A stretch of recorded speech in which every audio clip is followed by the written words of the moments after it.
Kasi gusto ko lang ipaalam sa inyo kung ano tayo sa Diyos. Kasi ma-appreciate mo yung sarili mo kung ano ba ang pagtingin sa iyo ng Diyos.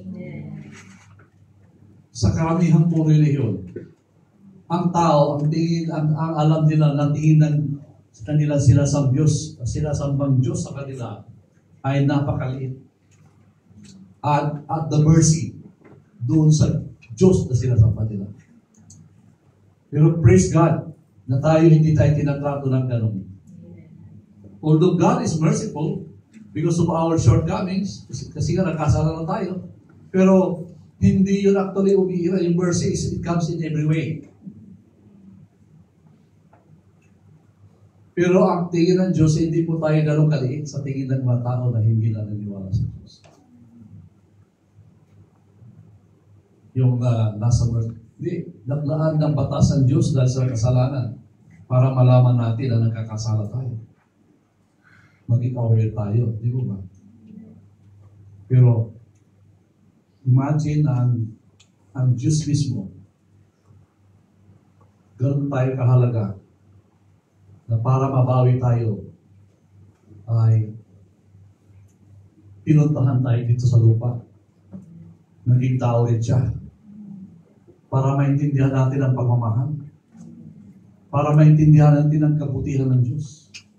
Para maintindihan natin ang kapangyarihan ng Diyos. Para maintindihan natin na may Diyos tayo, may Diyos na nagmamahal sa atin. Amen. So, at purihin ng Panginoon, namatay siya for a purpose also. Para maging available yung buhay niya para sa atin. Amen? Kasi pagka hindi siya nagkatawang tao, hindi siya namatay, muling nabuhay, hindi siya magiging available, hindi siya pwedeng pumasok sa atin. Amen. So, God went through that length and sufferings for us to be saved. For us, para yung ating pong path ay maibalik doon sa tama. Amen. At makatungtong tayo sa plano ng Diyos at para makarating tayo sa sundulan ng plano. The eternal plan of God, the consummation of the plan. Amen. So, pag pinag-usapan, gusto pang usapan is about the goodness of God. Alam niyo ba na, of course, pag pinag-usapan natin ang kabutihan ng Diyos, ay nakasali na po yung kanyang kapangyarihan, yung kanyang kadakilaan, greatness. Sabi nga, God is an awesome God. When you begin to know Him, you will be in awe. Sabi nga, wow. And everything, see, because God loves us, and to experience the love of God, ay andun po lahat yung kadakilaan ng Diyos, isa yun sa expression ng kanyang pagmamahal. Hindi niya kasi mapapaipatupad ang kanyang mga plano kung hindi siya great. Amen. Kung hindi siya almighty. Alam niyo ba yung tao na ang dami mong plano pero incapable na tuparin yung plano na yun? Because you lack the capability, you lack the power, you lack the resources and everything, right? Pero ang Diyos, doon nagplano siya, He is more than able to fulfill every plan that He has for us. He even went to the extent of dying for us. He's capable. But, He did not remain dead. Amen? Hanggang sa namatay siya, pinunta niya yung lugar na yun para lang tayo mailigtas. So, ang pangako ng Diyos, kaya-kaya niya kahit anong klaseng pangako na mayroon siya sa atin. He is more than able to do it. He has demonstrated na niya sa atin. So, ano pa ang pagdududa natin? Bakit pagka dumarating yung mga pagsubok sa buhay natin, tumitingin pa tayo sa iba? Hindi nyo na mamalayan yun, but every day, you analyze your actions. Hindi siya yung first option nyo. Most of the time. Pagka alam mo mayroon ka bang capability, nakakalimutan mo siya. Immediately, yung kaya mo ang gagawin mo. Hello? When do we have to begin living by that principle that God is the prime in our life? We are all guilty of this. I'm not accepting myself. Amen. Amen. Ibig sabihin, alam mo yung basta, ano ba yung action mo? Kung ikaw ay 100% na kay Lord kasi, ano ba ng action mo ay lagi nakakabit ka sa buhay ni Lord? The power. You will always utilize that power. And you know, when you utilize the power of God, that is His life in you, everything that you do contributes to the building of the plans of God. Ibig sabihin, lahat ng ginagawa mo, kung gano'n ang attitude mo, ay laging kaagabay mo ang Diyos at laging naidadagdag yung gawa mo, yung mga na-accomplish mo sa total na plano ng Diyos. Maliit man o malaki, ay nakakapag-contribute ka para ma-build up yung plano ng Diyos. Para ba ibig sabihin, to give you an illustration, pagka mayroon isang company na nagplano at ikaw ay contractor, di ba? Mag-build ng isang building. So, every building na gagawin mo, every materials na ginagamit mo ay para doon. Pero kung minsan ay magdiditor ka, kukuha ka ng konting materials at gagawa ka ng maliit na bahay dito sa gilid. Wala sa plano yun. Pag dumating yung nagpapagawa ng building, nakita niyo yung maliit na ginawa mong bahay doon na hindi na makasal sa plano. Hindi makakasama yun sa plano, higibayin yun. In the same manner, we are called to build the kingdom of God through the church. Amen? So, kung ikaw ay gumagawa ayon sa sarili mo lang, hindi siya contribution para sa kingdom. And actually, pabigat sa kingdom yan. Because you are using resources that are supposed to be for the kingdom. Di ba? Sayang. We are wasting resources, time, and effort. Amen? So, puri ng Panginoon. Ganun po ang Diyos natin. Ang kabutihan ng Diyos is, alam niyo, ano ba yung kabutihan ng Diyos? Alam niyo yung love? Love is patient. See, God is patient. So, ikaw ba ay mapasensya?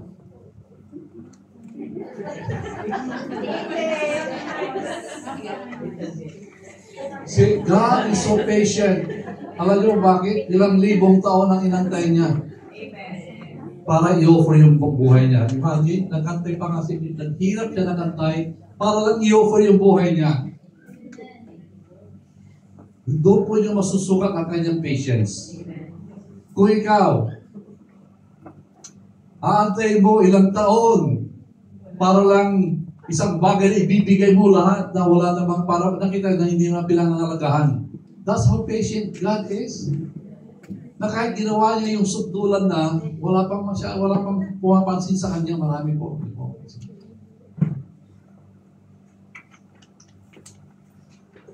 Love is not proud. Does not envy. These are all the expression, and that is, you see, when you are not proud, you are good. Love is kind. When God is kind, He is good. When you experience kindness, it means that it's the goodness of God. When you experience forgiveness, that is the goodness of God. So the goodness of God, or the love of God, is actually relayed or expressed. Yung love ng Diyos na express sa goodness. At alam niyo ba, according to the Bible, the goodness of God is where the glory of God is. Alam niyo, in the panahon ni Moses, sabi ni Moses, Lord, I want to see your glory.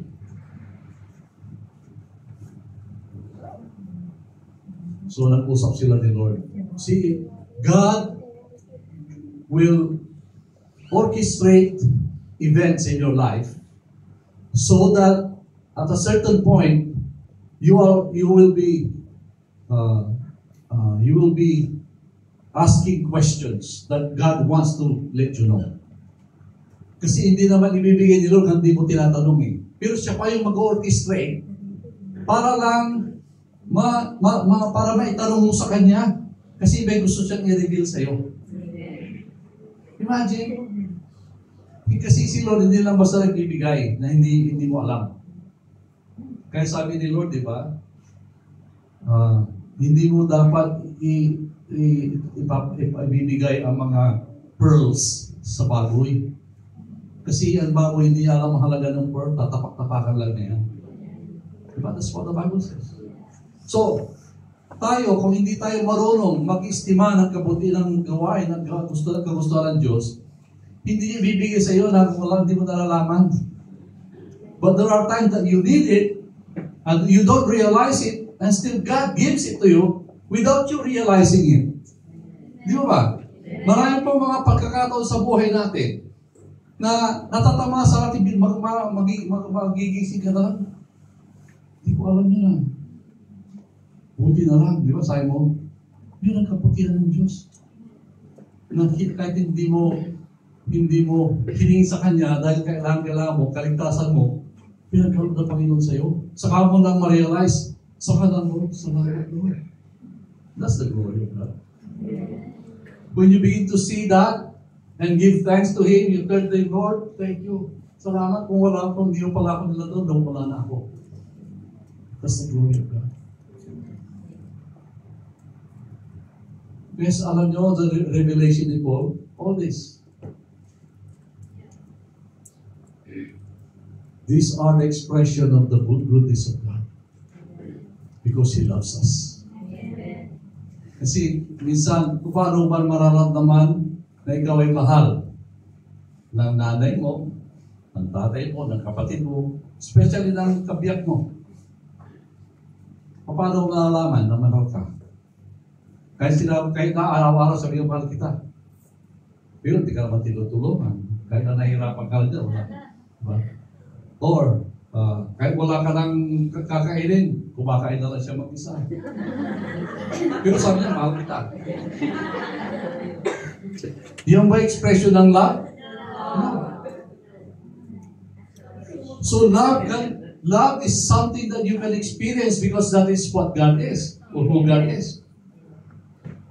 Kaya mga kapatid, likely we talk about the love of God, and yet we are clueless sa mga ginagawa ng Diyos na kabutihan sa atin. Sinasabi mo, mahal ako ng Diyos, pero bakit mahal ng Diyos? Mag-iisip ka pa. Ano ba? Samahan ako. Kasi ang dahil po, pag inisipin mo yung kabutihan. Immediately you think of the goodness that you receive. At marami po mga kabutihan na nangyari sa buhay nyo na minsan hindi nyo i-attribute sa Diyos. Nakikita nyo pa ito, parang indebted kayo sa tao. Pero hindi kayo nagpasalamat sa Diyos. Alam nyo ba, yung mga mabubuting tao na nagbibigay sa iyo ng pabor, galing sa Diyos yan. Amen. Kahit sila man ay hindi naniniwala sa Diyos o naniniwala, pagka ikaw ay pinaboran, galing sa Diyos yun. Amen.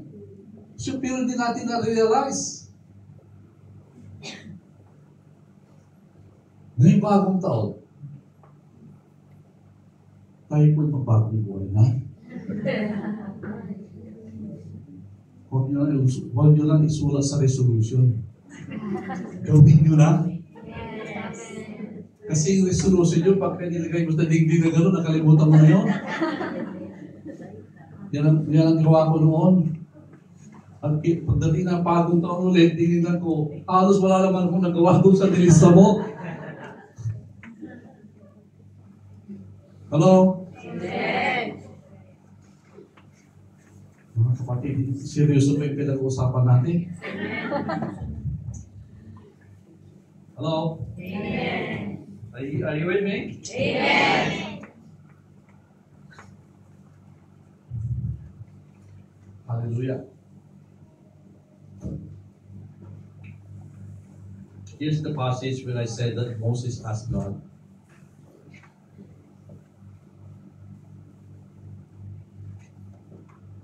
Glory and goodness are bound together in God's heart.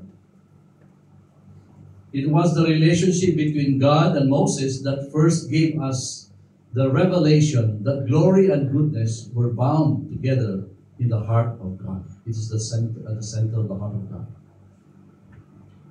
So when you persistently seek Him with and in your heart, God actually sometimes maneuver you into a place where you can ask for all the things He most wanted to give you. Yun ang sinasabi ko kanina sa inyo. At ito'y nangyari kay Moses. In Exodus chapter 33, verses 18 to 23, this is a conversation between Moses and God. Moses said, I pray you, show me your glory. And God said, I myself will make all my goodness pass before you, and I will proclaim the name of the Lord before you. And I will be gracious to whom I will be gracious, and I will show compassion to whom I will show compassion. The Lord said, you cannot see my face, for no one shall see me and live. Okay? Sabi ko daw, pagka nakita mo yung mukha ng Diyos in your normal state,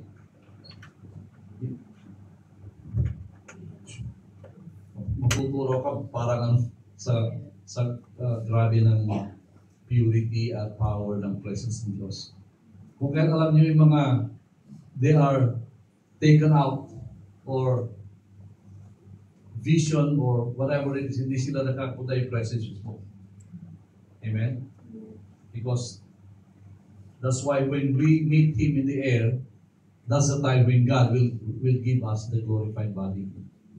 The glorified body is the pure body that can stand the power of the presence of God face to face with God. Yung glorified body. Pero ngayon po, hindi po pwede. Amen? So, anong ginawa ni Lord? Sabi ni Lord, nilalagay kita isang cliff, yung sa isang tuktok na kung saan dadaan ako, pero tatakpan ko yung mukha mo. At pagka nakalampas ako, at saka ako tatanggalin para makita mo yung likod. Pero ano sabi ni Moses? Ang tinatanong niya, can I see? I want to see your glory. Glory ang sinasabi ni Moses. Pero sabi ni Lord, the moment I take off my hands, you will see my goodness. So goodness and glory are intertwined. So when the goodness comes to you, actually you are experiencing the glory. You are in the glory of God. Pagka nasasalo mo at experience mo ang kabutihan ng Diyos in so many ways, manners, amen? You experience the glory. Alam niyo si Moses, he's so blessed. Imagine, he spends time, it was 40 days and 40 nights in Mount Sinai, waiting for God. At yung pagbaba niya, ayaw tignan siya ng mga tao kasi nasisilaw sila. Kaya na-invento yung hood. Doon po galing yung hood. Kasi pinagtahi siya ng damit at tinatakpan yung mukha niya. Kasi nga, hindi siya makaharap sa mga tao. Grabe yung reflection ng glory ng Diyos. Wow. Amen? Amen. Kaya, alam niyo mga kapatid, kaya nga sabi sa Bible, tayo lagi magpasalamat? Amen. No matter what, because you don't realize that you always experience the goodness of God. Amen. Pagpasalamat tayo mga kapatid sa lahat ng sabi nga kahit na may hindi maganda nangyayari, mas maganda magpasalamat kaysa mag-complain, mag-murder. Di ba? Hindi na nakikita.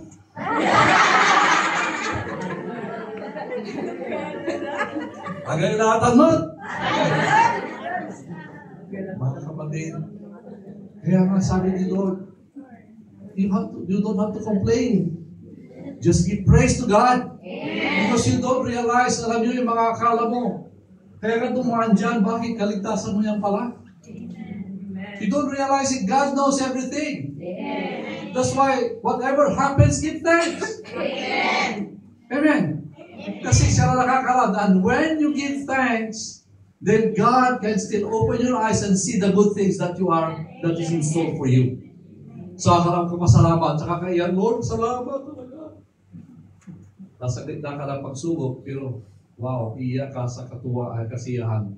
Dahil ipinakita sa rin sa ni Lord sa iyo na yung pala ay para sa kabutihan. And then, you will change.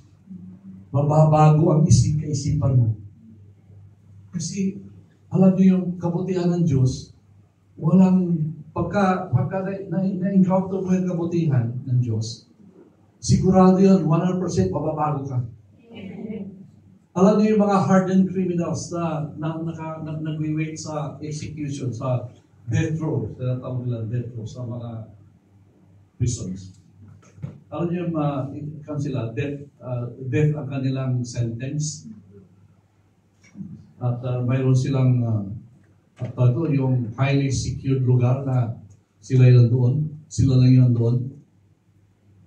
Pero nakakapasok, pinapayagan ng prison ang mga ministers. Of course, hindi lang Christian ang pinapayagan, Muslims, pastors. At alam nyo, may mga nasa death row na nabuborn again. At alam nyo, sabi nila, one of those, hindi lang isa lang, marami. Ang testimony nila, ganito pala ang kalayaan. It's not about the cells. It is about your spirit and your freedom in God to choose Him. So, although you are physically inside the cell, pero ikaw ay malaya. That's why they are free. They are content na sila, Lord, kung mamatay man ako, salamat pa rin. Dahil nagbabayaran ko lang yung kasalanan ko. Pero hindi ito may tutumbas sa kalayaan na nakantan ko sa iyo. Yun sabi nila. That I can be sick tomorrow, I'm still blessed. Because I will see you. I will be with you when I depart from this place. Amen? So, alam nyo, dahil na-encounter niya yung goodness ng Diyos, nabago sila. Alam nyo, kaya blessed po yung mga taong nagdadala ng gospel kahit saan. Alam nyo, iba, porque nasa death row lang, hindi na deserve, no. As long as they are breathing, there's still hope for them to be saved. They needed to hear the gospel. Amen? Hallelujah. So the gospel is higher than anything else. Of course, they still have to pay, kasi righteousness they still have to pay for what they have. But it's a blessing na lang kapag sila ay kinumute. Amen? Pero alam niyo, may mga nakukumute. Kaya lang, pinoprotesta nung pamilya, nung nagrabyado. Pero okay lang, they are still willing to go through death physically because they know they are now alive in God. Amen. Hallelujah.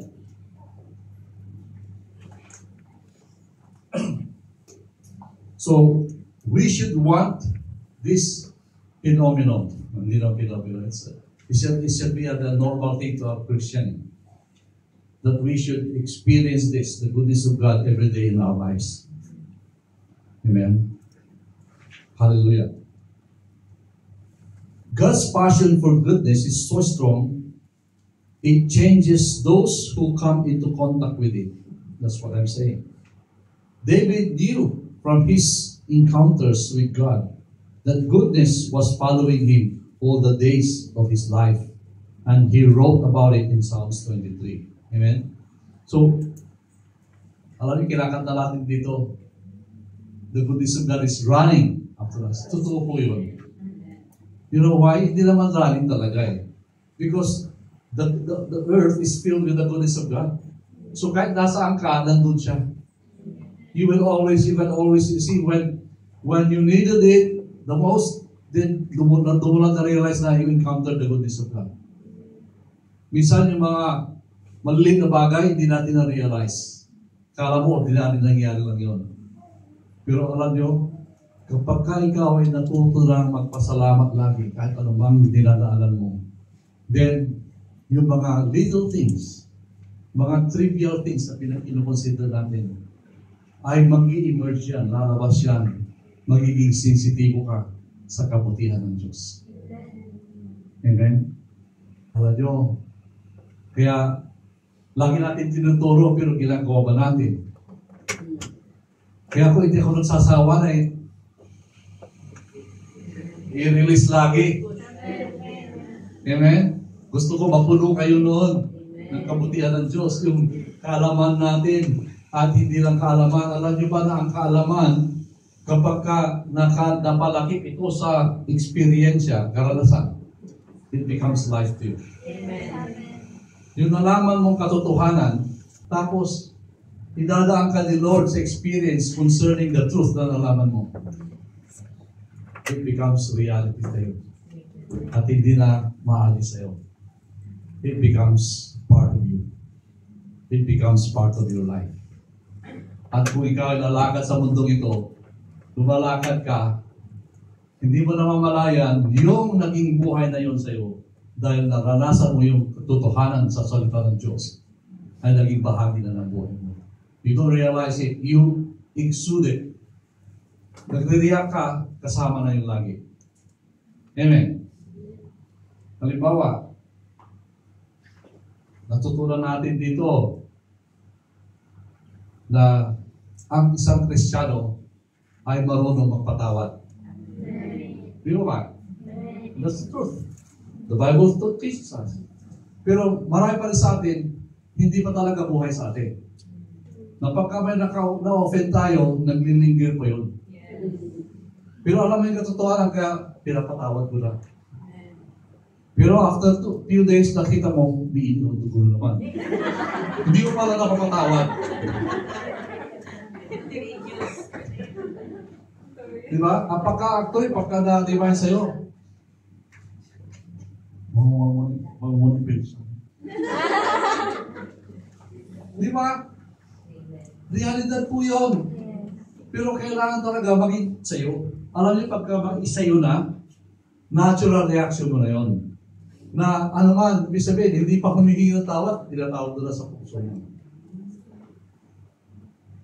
Because what is important is you get right with God immediately. Alam niyo, mahirap, declare mo kaagad. Especially, huwag mo nang, kasi pag pinatagal mo, uugat yun. At pag nag-ugat, kaya ang forgiveness na yan. Kaya sabi dito, where's that?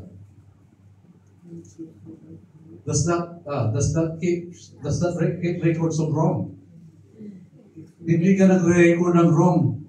Ibig sabihin, pag may na-offend ka ng iba, hindi mo inuukit sa bato na hindi nagbubura. Hindi ka ibig sabihin, pagkapatawad ka agad. Alam niyo, pagka dineclare na Lord, pinapatawad ko na siya. Nire-release ko na siya. Sabi Lord, to forgive him. Hindi na makakapag-ugat sa'yo. Pero pag kiningkim mo, at pag may narinig ka sa mga kaibigan pa na ina-affirm yung galing mo, ay dinigiligan yun. At umuugat, lumalalim yung ugat. Will come to a point na hindi mo na kayang magpatawad kasi nga, umugat na eh. At alam nyo, pagka binunot, masakit na. Kasi umugat na ng gusto. O kaya, ilibaw mo sa isang sugat. The moment na nagkasugat, di ba, ang tendency, pagka nagkasugat ang tao, Ginagaya alcohol o kaya ginagawang kagad para hindi na ma-infection. Madaling maghilo, di mo ba? Pero pag hinayaan mo yan, tapos pagdating pa ng gabi, pinahapon mo pa siya. Dinadagdagan mo na infection. Kasi nabukasan din ba kita, nagnananga. At lalo lang sumasakit. At pag nabangga ng konti, ay, sensitibo ka na. Hello? Amen. Ganun po yun. Ang unforgiveness, ganun. Yeah. And it will affect your life. You don't realize it. Your every decision. When you look at things, meron ng film. Hindi mo na-realize yung unforgiveness. Pagka may marami ka hindi pinapatawad. Pagka may nagsalita sa'yo, hindi mo naman kilala. Galing ka agad. Why? Kasi meron kang lens of unforgiveness. Yes, that's right. Alam nyo, nung nalutulan ko yun, ang naging ginhawa sa buhay ko. Kasi wala ka na magagawa eh. Pero gusto mo, saktan mo yun para makabawi ka. Tama, nagkasala. Pero pagka binigay mo na sa Panginoon, right ka na kay Lord kagad. So, ang maganda doon po, pagka inurek mo kagad na kay Lord, yung relationship, ay sinarado mo kagad ang pintuan para magkaroon ng karapatan ng Diablo sa buhay mo.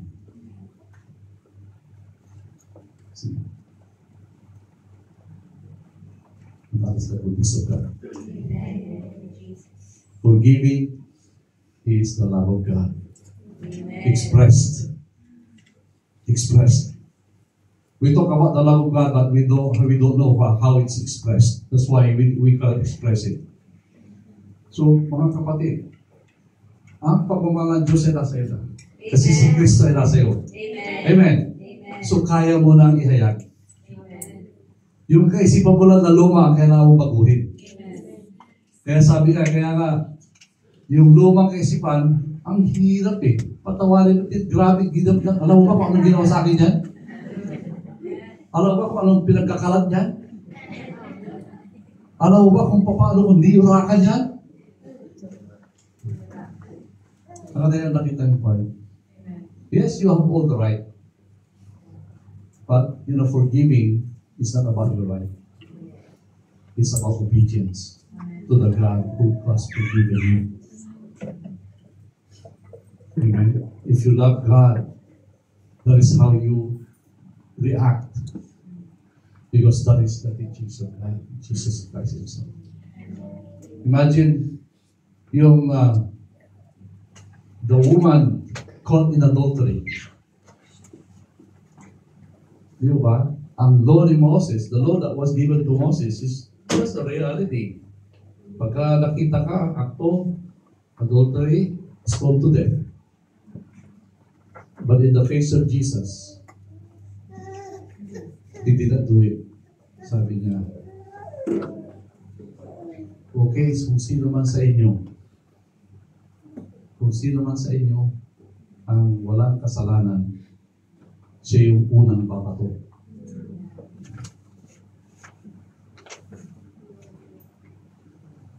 Tapos sabi ni Lord sa babae, woman, where are your accusers? Asan sila? Wala na, sabi. Sabi naman, go and see the Lord. I have come not to condemn, but to fulfill the law. Since we are the Lord Jesus Christ's disciples and Jesus inside of us, we are also fulfilling that in our lives. This sa mundo. That's why doon na-expand ang kingdom. Amen. We express the love in so many ways. Amen? So pagka ikaw ay nagre-rejoice sa truth, that's the goodness of God. Amen? At alam nyo, pagka Kapag ginagawa mo yun, ang mga tao na-realize nila yun. At malaking epekto sa buhay nila kapag nakita nila, kapag nagre-rejoice ka. I mean, in every, sabi niya, rejoicing is something that you do regardless. You have to be, sabi niya, you have to be rejoicing all the time. Sabi ni Paul, rejoice. And again, I say, rejoice. Amen. Amen? Sabi nyo, give thanks always. Pray always without ceasing. Sabi ni Paul. Amen? Hallelujah. So, yung mga bagay na yan, ano ibig sabihin nun? Walang masamang kalagayan. Walang masamang kalagayan, ibig sabihin, kahit nasaan ka, ano ang kalalagyan mong sitwasyon, hindi ka pwedeng hilahin pababa ng mga nangyayari sa buhay mo. Kasi nasa siguro sa buhay mo na. You can always rejoice. Amen. You can always give thanks. Amen. You can always pray to Him. You can always worship Him wherever you are. Amen? Amen. Ang sabi nga, ang salita ng Diyos ay kahit kailanman, hindi nababago, hindi nawawala. At kung ang salita ng Diyos ay nabubuhay sa iyo, amen? Walang pwedeng iharap ng kalaban sa iyong harapan para pigilan ka. Amen. Alam niyo, para kang magiging bulldozer. You are above everything. Amen? You can walk above your problems. Di ba sabi sa Biblia? Sabi sa Biblia na sa valley, sa darkness, you can go through it. Why? Because kasama mo si Lord. Amen? Kala mo mag-isa ka, no? If you're a Christian, you know that God is with you. And kung ikaw ay lagi nananampalataya kahit nasaan ka, iaahon ka ng Diyos. Dumadaan ka lang, hindi mo permanente ang problema. Amen. Amen? Ang problema ay pansamantala. Of course, duwarating pa rin ang mga problema, pero lahat ng mga problema pansamantala. May hangganan yan. Pero ang pangako ng Diyos ay walang hangganan. Amen. Ang buhay ng Diyos ay walang hangganan na sa iyo. Amen? Amen.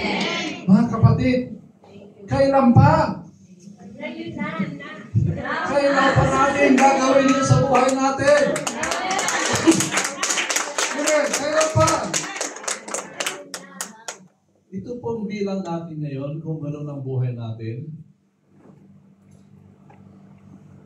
kahit saan ka magpunta, manginginig ang Diablo. Amen. Why? Hindi siya magkakamali na haharang sa iyo. Kasi para siyang bumabangga sa tren. Alam niyo yung train, kahit anong ilagay sa truck yan, tumitilapon yan. Pero mga documentary na nakikita ko. Ang bilis nun din, kahit yung mga lalaking kalabaw, mga elefante, wala yan.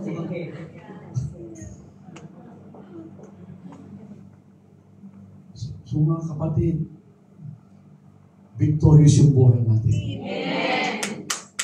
Amen. Pagka may dumadaan ng problema, huwag kang yun. Para mo lang sila sabing, suko na. Hindi po. May Diyos tayo na buhay. Amen. So, Lord Jesus, I am with you and you are with me and I can do this. Amen. Kaya sabi ni Lord, John 14:12, sabi niya, lahat ng ginawa niya, kaya mong gawin. Lahat ng ginawa ni Kristo nung siya ay lumakad sa mundong ito, si mismong Lord Jesus ang sabi niya. John 14:12. If you believe me, everything that I have done, you can do it. And even greater than this. Lagi sinasabi. Mark 9:23 ba yun? If you believe, nothing is impossible. Kung naniniwala ka kay Kristo at si Kristo ay nasa iyo, walang imposible sa iyo. Kasi siyempre alam naman ni Lord na hindi ka gagawa ng mga bagay na hindi maganda. Amen? Gagawa ka lang sa mga bagay na makakagustuhan ng Diyos, kaya walang imposible. Kung gagawin mo ay kagustuhan ng Diyos, walang imposible. Kasi ang kapangyarihan ng Panginoon ang siyang aandar at magtutulak sa iyo. That's your anointing. When you were called by Jesus and you responded to that call positively, may kaakibat lagi na anointing. Ano yung anointing? Power. So that you can do the task that Jesus tells you to do. Ibig sabihin, lahat na ipapagawa sa iyo ng Diyos ay kaya mo. Kasi kaakibat nito ay kapangyarihan na kayang gawin ang pinapagawa sa iyo. Amen. So, hindi ka pagbubuhatin ng isang tonelada kung ang binigay sa pwersa ay kulang sa isang tonelada. Kapag kami pinagawa sa iyo na isang tonelada ang bibuhatin mo, bibigyan ka ng pwersa na 1.5 tons. So, kaya mong buhatin yun. Yun ang ibig sabihin ng anointing. The anointing comes with you. Whatever God tells you to do, you can do it because He has given you. Kasama lagi yun. Amen. Hallelujah.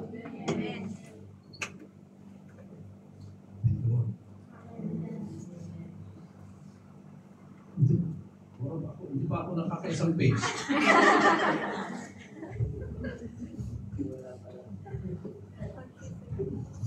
Sabi po Psalms 31 verse 19. Oh, how great is your goodness, which you have started up for those who trust in you in the presence of the sons of men. So there is a deposit of goodness that has you or your name on it. Ibig sabihin, meron na nakaraan sa atin na kabutihan na para sa atin. Kahit saan ka magpunta, dala-dala mo yun, nakasunod sa iyo. No wonder, sabi ni David, goodness always follows me all the days of my life. Kasi kasama yun sa package nung tayo na born again, may kaakibat ng goodness. When you go turn to this way, you experience the goodness. When you go straight, ma-experiencing goodness. That's why you become conscious. Dapat conscious ka dapat sa mga kabutihan ng Diyos para ikaw ay laging napapasalamat. Amen. Hallelujah. Hindi huwag nating baliwalain. Kahit maliit na bagay, nagpapasalamat tayo. Amen. Kahit na nasa isip mo, lechong baboy ang ulamin mo ngayon, pero nakalagay dito yung magpasalamat ka pa rin. Hello? Amen! Kasi bandang huli, makakatikim ka pa rin noon. Pero pasalamat ka ngayon. Amen. See, when you practice this, it will happen. God knows the desires of your heart. So when you delight in Him, then He will give you these desires. Amen. Thank you, Lord. Amen. Amen. Hallelujah. Kaya nyo pa rin sa oras.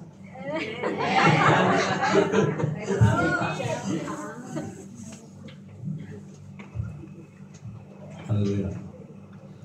Okay, ito lang.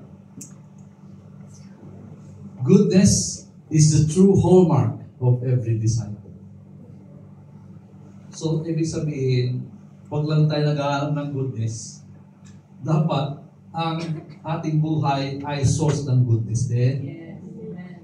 Dapat mabuti ka sa kapwa mo, mabuti ka sa asawa mo, mabuti ka sa kapatid mo, sa magulang mo, sa kaopisina mo, sa lahat. Di mo ba? Yung nakakasabay mo sa kali, kaupuan mo sa train, dapat mabuti ka. Baka dito ka lang sa church. Pero pagka nasipo ka lang dito sa train, tapos kung may bala yung nasa isip ko, tagtagay ka sa akin.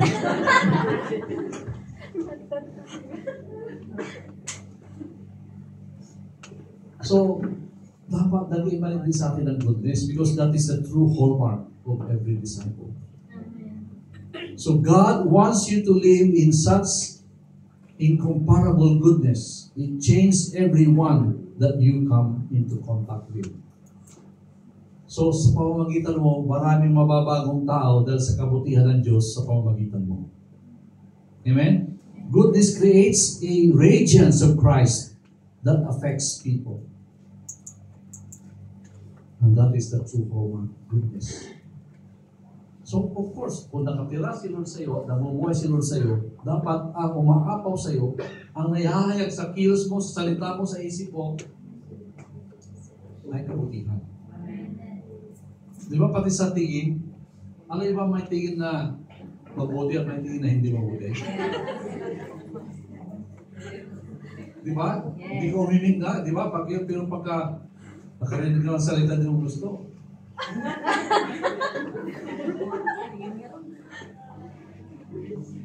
So, ibig sabihin, lahat ng mga yan, mga yung, how do you look at people? Physically, yung literally. Speaks a volume. Speaks volume. Kahit na nasaktan ka na. Of course, hindi yung intention na sinusunto ka na. Kailangan i-depend mo yung sarili mo, di ba? So what I'm saying here is, even ganun din, may iba sila ni Pastora na nabangga nga sila, kasalanan pa yung bumangga. Bumaba yung driver, yung pastor yun, di ba? And then tinignan niya kung nasaktan yung driver na. Alam niyo ba na yung driver na yun at yung pamilya na yun na born again nila dahil sa inasal ng pastor. Kasi kadalasan, pag lumabas yung nabangga, kukuha na ng pamahalo yan, di ba? Tumipik na. Pero siya, hindi. Yun ang killer. Killer ng old life. Giver ng new life. Galing, eh? That's the kind of attitude. Amen. Kasi may goodness kayo. Yun dapat na tayo rally lang natin. Tayo we are all involved in this school. Changing from glory to glory. Amen. Okay. Next time, mag-well tayong quiz. Anyway, before I close in prayer, next week, mayroon akong ibibigay sa inyo. I encourage you to read the Bible. Read the Bible from cover to cover in 1 year. Okay? So my schedule, magbibigay ko titignan ko ng magandang plan. Kasi dapat yung mixed eh. Old, new, tapos may songs. So, sa isang araw, may babasahin kang Old Testament, merong New Testament, and then Psalms and Proverbs. Amen? So, dapat everyday yun. Kasi, I bet, hindi na pala maganda yung bet.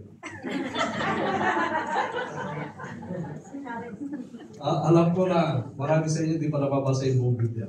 Yes. Alam niyo kung mayroon kayong physical na Biblia, may mga lugar doon na hindi pa mahirap pambuksan kasi nagkadikit na. Dahil hindi na bubuksan. Pero dapat kasi, throughout our lives, we should read it every time. Para bang lumilipad ka at makikita mo yung buong picture. Kasi pagka may pinasa ka dito, mahirap mong intindihin kung hindi ba alam yung buong picture. Alam mo yung puzzle. Di ba yung puzzle, meron kang pinagkukopyahan na picture. Di ba? Yung binubuo. Ganun po yun. Basahin mo yung Biblia na buo. Every time babasahin mo, habang binabasa mo, nabubuo yung picture. So may pag pinag-aaralan kang scripture, verse, you will begin to understand where you will put it. May ilalagay mo sa perspective, sa tamang context sa tinatawag. Kasi marami po sa Biblia, kung hindi mo namin buong picture, out of context, literal lang interpretation mo, out of context naman. Ibig sabihin, hindi pala yun ang ibig sabihin mo. Amen. But if you know the book, if you see the book, parang bird's eye view, then you begin to know, dito pala yun, doon pala yun, doon pala yun. nakita mo yung piece na yun, kasi alam mo yung buong picture, alam mo kung saan mo ilalagay. Of course, sometimes magkakamali ka kasi halos pareho lang. But, meron kang idea kagad. Amen? Amen. So, ilang taon na kayong Christian? Kung hindi nyo pa nababasa na mo, it's time that you would read the Bible. Amen. You know why? Because ang secret talaga is the Word of God. Amen. Ang pinag-uusapan po natin dito, napaloob lang dito. Amen? Sa salita ng Diyos. So, when we hear somebody preach here, because you have read the Bible, you begin to appreciate because you can relate ka agad. Amen. Alam niyo, ganun ang ginawa ko nung bago pa lang ako. On my first 3 months of Christian, that is what I did.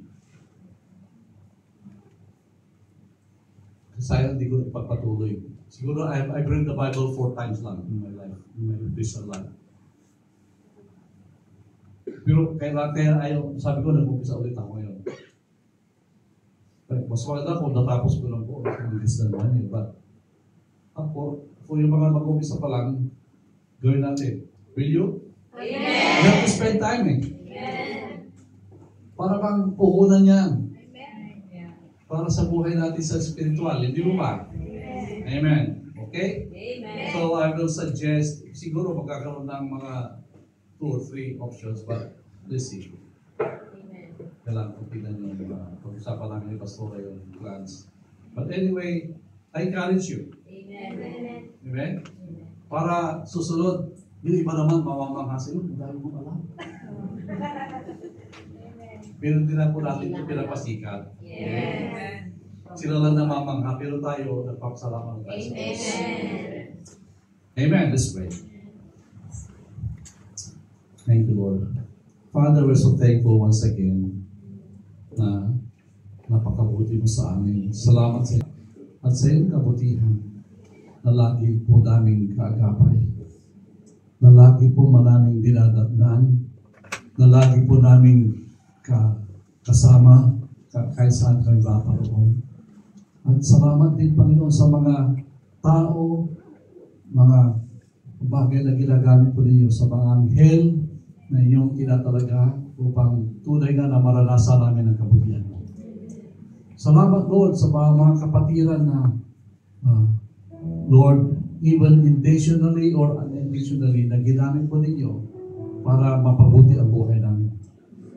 Maraming salamat sa mga taong Lord, nagbigay talaga ng effort, ng resources, naglaan, Panginoon, ng panahon upang matupad ang mga kagustuhan mo sa bawat isa sa amin.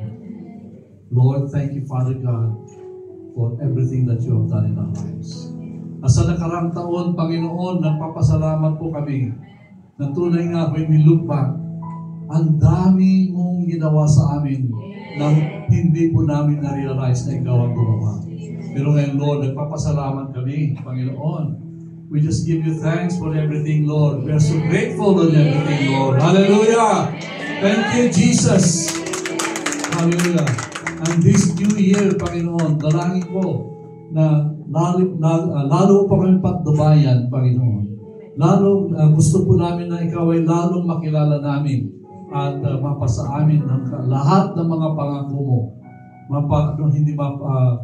Na maranasan namin ang mga pangako mo sa bawat araw, Panginoon. Maraming salamat, Lord. At Lord, we just embark on this reading the whole Bible. Help us, Lord, and help us choose the right plan for us.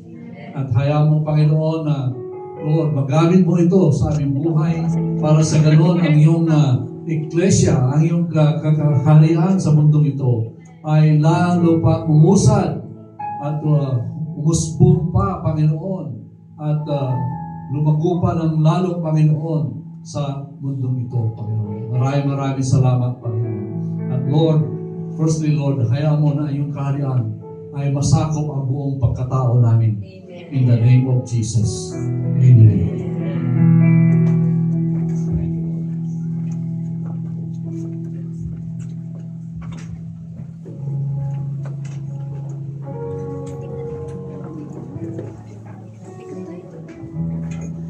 Amen. Praise the Lord. Kamusta na po kayo? Praise the Lord talaga. Sa lahat ng oras, dapat mabuti tayo dahil ang ating Diyos ay mabuti. Ngayon po ay dadako tayo sa tithes and offering at ating po ipanalangin ang mga